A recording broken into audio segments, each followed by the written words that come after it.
Hello, everyone. Welcome to this Wednesday's 3 Good Minutes. We hope you find this moment of devotion to be uplifting and a good midweek pick-me-up. I want to tell you a story about salt from a man named King Duncan, who supplies preaching resources to ministers. An ancient king once asked his 3 daughters how much they loved him.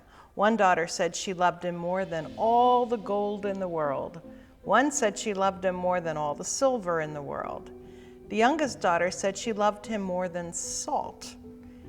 The king was not pleased with this answer, but the cook overheard the conversation. So the next day he prepared a good meal for the king, but left out the salt.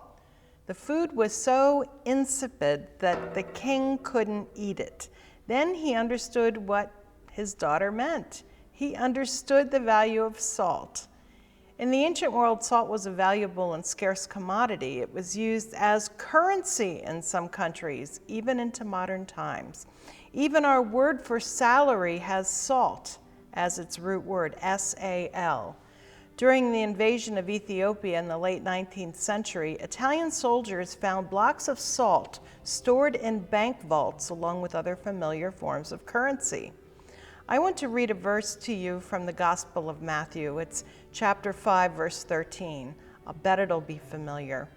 You are the salt of the earth. But if the salt loses its saltiness, how can it be made salty again? It's no longer good for anything except to be thrown out and trampled underfoot. Jesus is teaching his disciples here in what we call the Sermon on the Mount. He teaches them this right after the Beatitudes, and you know them. Blessed are the poor in spirit, blessed are those who mourn, blessed are the meek, and so on. Jesus is complimenting the disciples when he calls them the salt of the earth. He is complimenting ordinary common people, fishermen, shepherds, laborers. He is telling them that they were worthy and virtuous.